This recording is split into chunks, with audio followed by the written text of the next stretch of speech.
ঈশ্বর যদি নিরপেক্ষ হয়ে থাকেন তাহলে তার সৃষ্টিতে এত অসমতা কেন? কেন কেউ জন্মায় বিলাসিতার চাদর মুড়ে, আবার কেউ দরিদ্রতার ভাঙা ঘরে? কেন কাউকে হুইল চেয়ারে কাটিয়ে দিতে হয় তার সারাটা জীবন, আবার কেউ হেসে খেলে কাটিয়ে দিচ্ছে তার আজীবন? কেন মাতৃগর্ভেই নিভে যাচ্ছে কারো জীবন প্রদীপ, আবার জীবনকে পরিপূর্ণভাবে আস্বাদন করছে কোনো ভাগ্যবান জীব? কেন কেউ জন্মেছে মানুষ হয়ে, আবার কেউ বৃক্ষ লতা পশু পাখি বা জীবাণু হয়ে? ঈশ্বর উপাসনায় যদি আমাদের জীবনের মূল লক্ষ্য, তবে কেন জন্মসূত্রেই কেউ পেয়েছে ঈশ্বর উপাসনার সুন্দর ধর্মীয় পরিবেশ, আবার কেউ পেয়েছি নাস্তিকতাময় পরিবেশ? তবে কি ঈশ্বরের তরফ থেকে এটা কোনো পরীক্ষা? এক একজনের জন্য এক এক রকম প্রশ্নপত্র কেটে পরীক্ষা নেওয়ার এমন অদ্ভুত প্রথা আমাদের এই মানব সমাজেও তো নেই। ঈশ্বর কি করে এমন ত্রুটিপূর্ণ এবং নিষ্ঠুর পরীক্ষার আয়োজক হতে পারেন?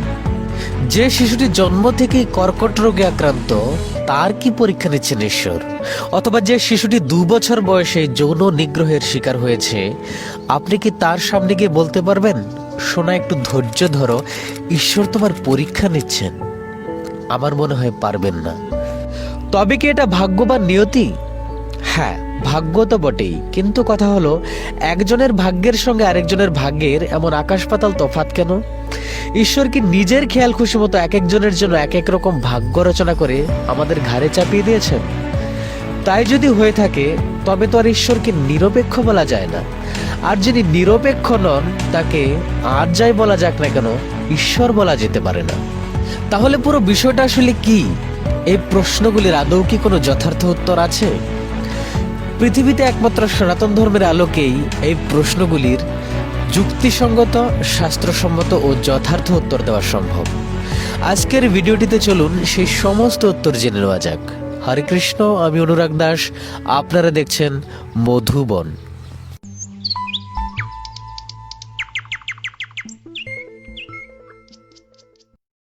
প্রথমে যেটা জানতে হবে সেটা হলো আমাদের প্রকৃত স্বরূপটা কি, অর্থাৎ আমরা আসলে কে? আমাদের এই শরীরটাই কি আমরা?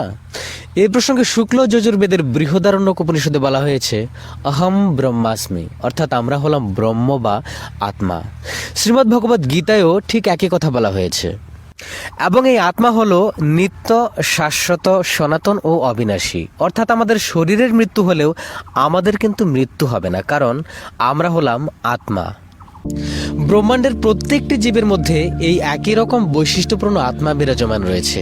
অর্থাৎ আমরা মানুষরা যেমন আমাদের স্বরূপে এক একটি আত্মা, ঠিক একই রকম ভাবে গাছপালা, পশু পাখি, কীটপতঙ্গ, এমনকি জীবাণুগুলিও তাদের স্বরূপে এক একটি আত্মা। এবং আমরা প্রত্যেকেই নিজ নিজ কর্মের ফল ভোগ করছি। আমাদের সুখ বা দুঃখের জন্য অন্য কেউ এক চুল পরিমাণও দায়ী নয়, এমনকি ঈশ্বরও দায়ী নন।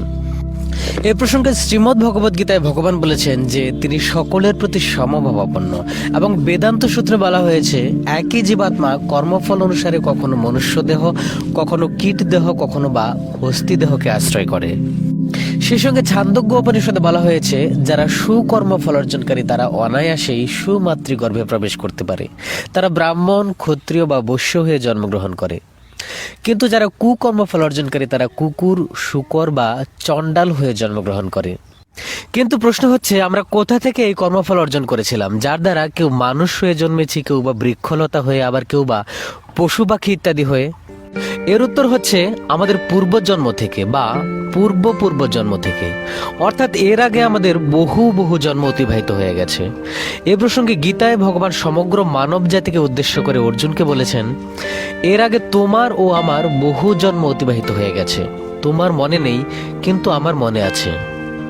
এবং আমরা কিন্তু আমাদের সেই সমস্ত পূর্বজন্ম থেকে কর্মফল অর্জন করেছিলাম যে সমস্ত পূর্বজন্মগুলিতে আমরা বিবেক বুদ্ধি সম্পন্ন মানব জন্ম পেয়েছিলাম। ঠিক যেমন এই জন্মে আমরা অনেকেই পেয়েছি। কারণ একমাত্র বিবেক বুদ্ধি সম্পন্ন মানুষেরই কর্মফলের হিসেব হয়। গাছপালা, পশু পাখিদের কোনো কর্মফল নেই, তারা শুধুমাত্র তাদের পূর্ব মানব জন্মের কর্মফল ভোগ করছে। এবং এই কর্মফলকে মূলত 3টি ভাগে বিভক্ত করা হয়েছে: সঞ্চিত কর্ম, প্রারব্ধ এবং ক্রিয়মান কর্ম। সঞ্চিত কর্ম হলো সেই সব ভালো মন্দ কর্ম যা আমরা বিগত মানব জন্মগুলিতে অর্জন করেছি। আর আমাদের সঞ্চিত কর্মের নির্দিষ্ট একটি করে অংশ আমাদের প্রতিটি জন্মে ভোগ করার জন্য বরাদ্দ করা হয়, সেটাকে ওই নির্দিষ্ট জন্মটির প্রারব্ধ বলা হয়, যা ভাগ্য বা নিয়তি নামেও পরিচিত। এবং বর্তমানে মানব জন্ম পেয়ে আমরা প্রতিনিয়ত যা কিছু করছি সেটা হলো ক্রিয়মান কর্ম, এবং এই ক্রিয়মান কর্মের বেশিরভাগটাই কিন্তু সঞ্চিত কর্মের খাতায় জমা হচ্ছে, যা আগামী জন্মগুলিতে আমাদের ভোগ করতে হবে, এবং কিছু অংশ এই জন্মেই ভোগ করতে হচ্ছে। অর্থাৎ আমরা জন্মসূত্রে যা কিছু পেয়েছি তা সবই নিঃসন্দেহে পূর্বজন্মের বা পূর্ব জন্মের কর্মফলের পরিণাম, এবং তারপর সারা জীবনে যা কিছু পাচ্ছি সেটা নির্ভর করছে আমাদের প্রারব্ধ এবং ক্রিয়মান কর্মের উপর। অর্থাৎ মাতৃগর্ভেই যে শিশুটির জীবন শেষ হয়ে যাচ্ছে বা 2 বছর বয়সেই যে শিশুটি যৌন নিগ্রহের শিকার হচ্ছে, তারা অবশ্যই তাদের পূর্বজন্মের ফল ভোগ করছে। এ প্রসঙ্গে মহাভারতের শান্তি পর্বে বলা হয়েছে, মানুষ গর্ভবাসকালেও প্রাক্তন সুখ দুঃখ পেয়ে থাকে। কি বাল্য, কি যৌবন, কি বার্ধক্য, লোকে যে অবস্থায় যে রূপ কার্যের অনুষ্ঠান করে তাকে পরবর্তী জন্মে তার অনুরূপ ফল ভোগ করতেই হয়। অর্থাৎ শিশুরাও কিন্তু নিষ্পাপ নয়। এখানে প্রশ্ন হতে পারে, তাহলে যে শিশুটি 2 বছর বয়সে যৌন নিগ্রহের শিকার হয়েছে সে যদি তারই পূর্বজন্মের ফল ভোগ করছে, তবে যে ব্যক্তি ওই শিশুটিকে যৌন উৎপীড়ন করেছে তার কি কোনো দোষ নেই? এর উত্তর হচ্ছে, ওই শিশুটিকে তার কর্মের ফল কোনো না কোনোভাবে ভোগ করতেই হতো। সেই কর্মের ফল সে কখন কিভাবে ভোগ করবে সেটা বিধাতার দায়িত্ব।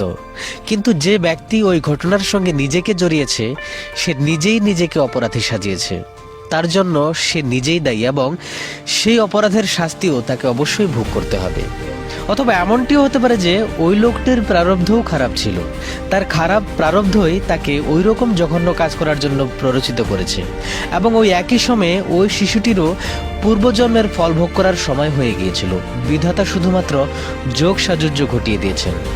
এবং প্রারব্ধও যে মানুষকে কর্ম করতে প্ররোচিত করে তার প্রমাণ রয়েছে শ্রীমদ্ ভগবদ্গীতার 8দশ অধ্যায়ের এই শ্লোক দুটিতে। এখানে আরো প্রশ্ন হতে পারে যে এই জীবনে যা কিছু ঘটবে তার বেশিরভাগটাই যদি পূর্বজন্মের কর্মের উপর ভিত্তি করে আগে থেকেই নির্ধারিত হয়ে রয়েছে, তাহলে এই জীবনে আমাদের আর কর্ম করার সার্থকতা কি? চুপচাপ শুয়ে থাকলেই তো হয়, যা হবার তা তো হবেই। একটি ছোট্ট উদাহরণের মাধ্যমে এই প্রশ্নটির উত্তর দেওয়া যেতে পারে। ধরুন, একটি তৃণভোজী প্রাণীকে একটি দড়ির সাহায্যে ঘাস খাওয়ার জন্য নির্দিষ্ট একটি জায়গা জুড়ে বেঁধে রাখা হয়েছে। ওই প্রাণীটি হাজার চেষ্টা করলেও কিন্তু ওই নির্দিষ্ট জায়গাটুকু অতিক্রম করে গিয়ে কিছুতেই ঘাস খেতে পারবে না। ওই নির্দিষ্ট জায়গাটুকুর মধ্যেই তাকে ঘাস খেতে হবে। এক্ষেত্রে ওই নির্দিষ্ট জায়গাটুকুই হচ্ছে ওই প্রাণীটির প্রারব্ধ, এবং তার প্রারব্ধে যে ঘাসগুলি রয়েছে সেই ঘাসগুলিও কিন্তু তাকেই কষ্ট করে খেতে হবে। শুয়ে থাকলে কিন্তু তার মুখে ঘাস উঠবে না, বা তার মালিক এসেও তাকে কিন্তু খাইয়ে দেবে না। আমাদের ক্ষেত্রেও বিষয়টা ঠিক একই রকম। তবে হ্যাঁ, এই প্রারব্ধের বেড়াজাল থেকে বেরিয়ে আসারও একটি বিশেষ প্রক্রিয়া রয়েছে। আমরা চাইলে আমাদের কোটি কোটি জন্মের পাপ থেকে অনায়াসেই মুক্ত হতে পারি। ভিডিওটি শেষ পর্যন্ত মনোযোগ সহকারে দেখলে সে বিষয়ে জানতে পারবেন বলে আশা রাখছি। যাই হোক, এবারে আমরা জানবো আমরা ঠিক কিভাবে জন্ম মৃত্যুর এই চক্রের মধ্যে ঘুরপাক খাচ্ছি। আমরা প্রত্যেকটি জীব আমাদের সঞ্চিত কর্ম, প্রারব্ধ ও ক্রিয়মান কর্মের উপর ভিত্তি করে অনাদিকাল থেকেই 84 লক্ষ প্রকার জীবজনী ভ্রমণ করে চলেছি। পদ্মপুরাণের একটি শ্লোকে জলচর, স্থলচর, নভোচর, স্থাবর, কৃমিকীট, পতঙ্গ, জীবাণু ইত্যাদি নিয়ে মোট 80 লক্ষ প্রকারের জীবজনী এবং 4 লক্ষ প্রকারের মানবজনীর কথা বলা হয়েছে। আবার এই 4 লক্ষ প্রকার মানব জন্মের মধ্যে মানসিক ভারসাম্যহীন থেকে শুরু করে অসভ্য, অর্ধসভ্য, মাতৃগর্ভে শেষ হয়ে যাওয়া ভ্রূণ জীবন, অকাল মৃত্যুজনিত সংক্ষিপ্ত জীবন ইত্যাদি জন্মগুলিও সামিল রয়েছে।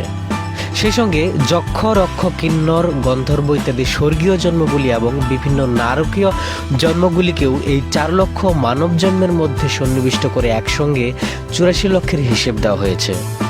এই জন্মগুলির কোনো জন্মেই কিন্তু জীবের কর্মফল সঞ্চিত হয় না, এমনকি স্বর্গেও না। স্বর্গ শুধুমাত্র ভোগের জায়গা। পুণ্য ক্ষয় হয়ে গেলে স্বর্গ থেকেও ফিরে আসতে হয় জীবাত্মাকে, এবং পুনরায় জন্মগ্রহণ করতে হয় পৃথিবীর মতো কোনো মর্তলোকে। শ্রীমদ্ ভগবদ্গীতার বেশ কয়েকটি স্থানে তার প্রমাণ রয়েছে। ঠিক একই রকমভাবে অনন্তকালের জন্য কোনো জীবাত্মার নরকবাস হয় না। পাপ ক্ষয় হয়ে গেলেই সে মর্তলোকে এসে পুনরায় জন্মগ্রহণ করতে পারে। এবারে প্রশ্ন হলো, তাহলে আমরা বিবেক বুদ্ধি সম্পন্ন সেই মানব জন্মটি কখন পাই বা কত জন্ম পর পর পাই, যে মানব জন্মে আমাদের পাপ পুণ্য কর্ম সঞ্চিত হয়?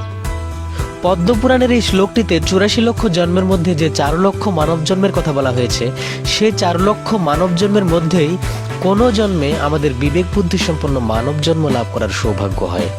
ঠিক যেমন এই জন্মে আমরা অনেকেই পেয়েছি।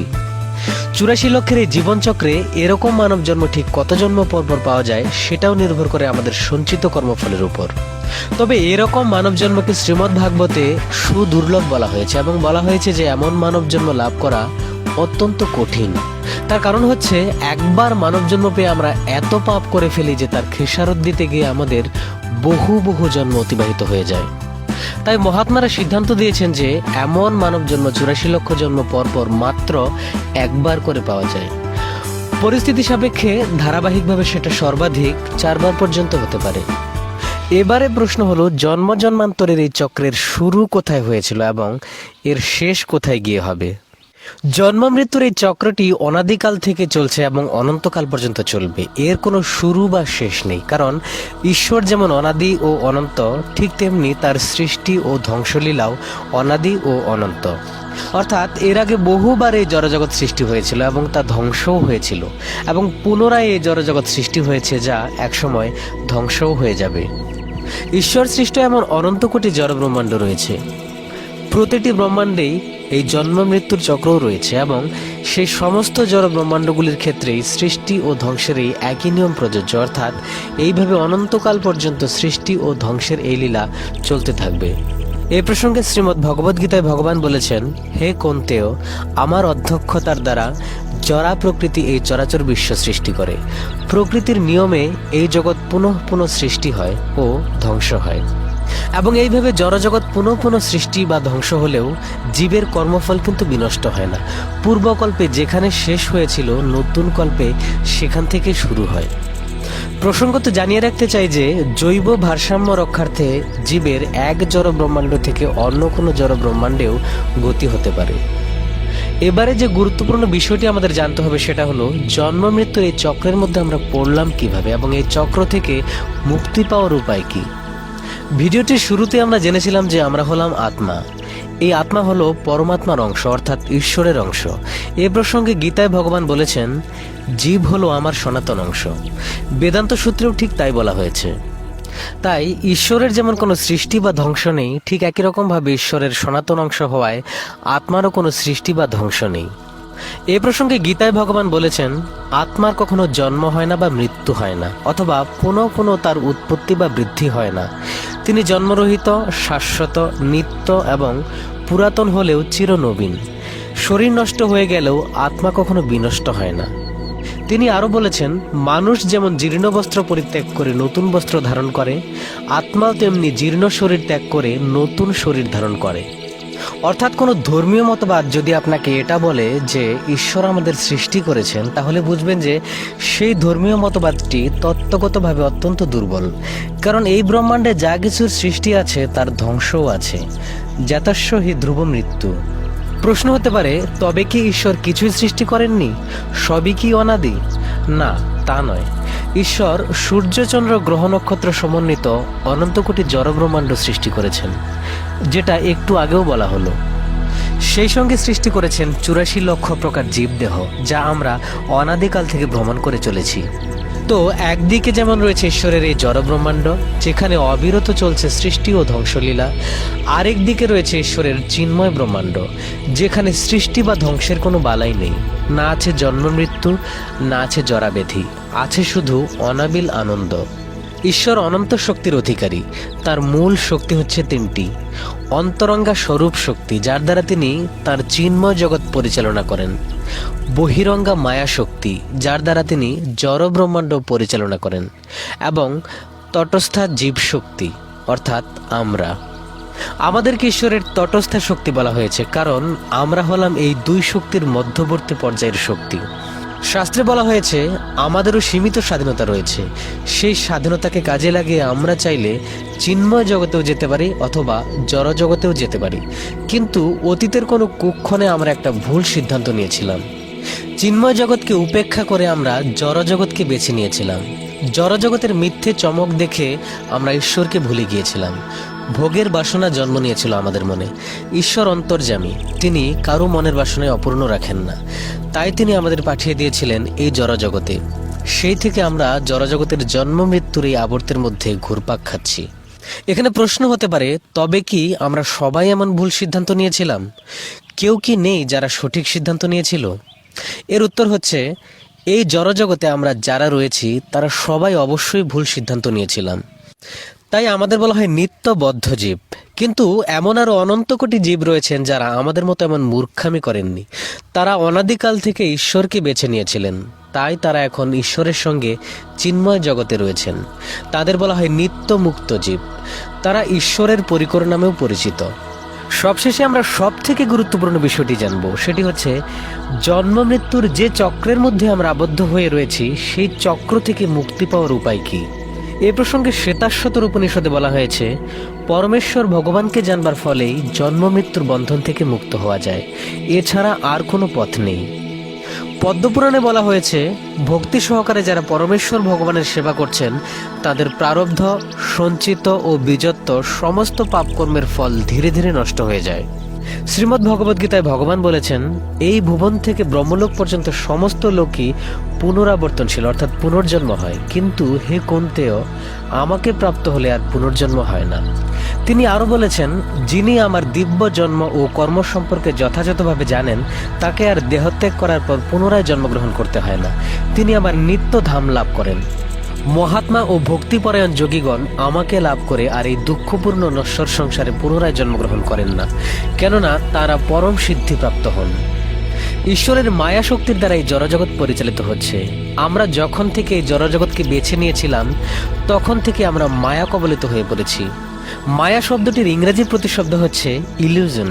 এর থেকেও বোঝা যায় যে মায়ার কাজ হচ্ছে মানুষকে সবসময় প্রহেলিকার মধ্যে ডুবিয়ে রাখা, যার ফলে আমাদের অনেক সময় সত্যিটাকে মিথ্যা ও মিথ্যাটাকেই সত্যি বলে মনে হয়, বা ধর্মকেই অধর্ম এবং অধর্মকেই ধর্ম বলে মনে হয়। একমাত্র ঈশ্বরের কৃপা হলেই এই দূরতিক্রম্য মায়াকে জয় করা যেতে পারে, কারণ এই মায়া হলো ঈশ্বরেরই শক্তি।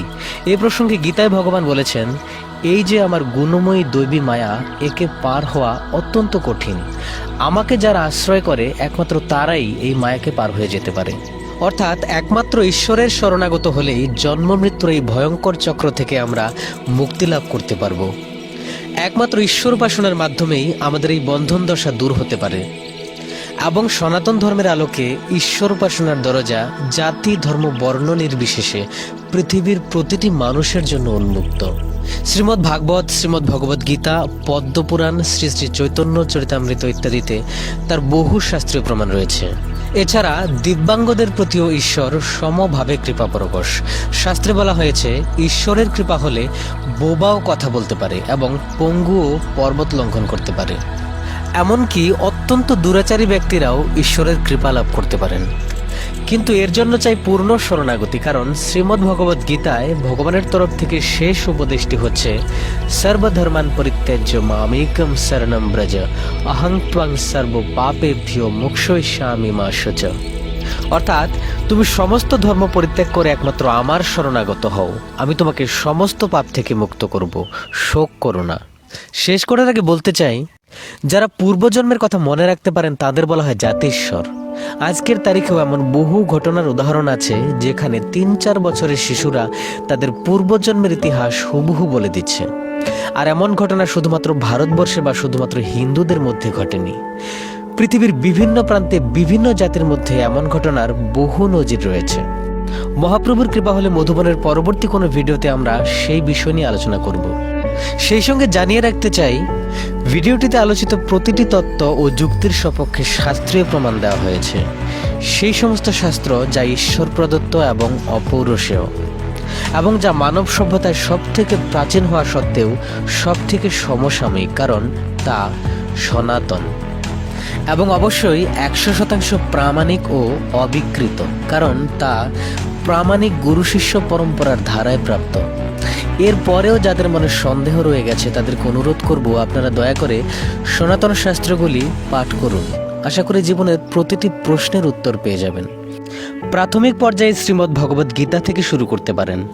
কিন্তু মনে রাখবেন, ভুল খোঁজার মানসিকতা নিয়ে দয়া করে আসবেন না, কারণ শাস্ত্রে বলা হয়েছে শ্রদ্ধাবান লভতে জ্ঞানম। শ্রদ্ধাবান ব্যক্তিরাই একমাত্র জ্ঞান লাভ করতে পারেন, এবং যার মধ্যে ভক্তি শ্রদ্ধা রয়েছে ভগবান তাকে বুদ্ধিযোগ প্রদান করেন। দদামি বুদ্ধি যোগং। হরে কৃষ্ণ।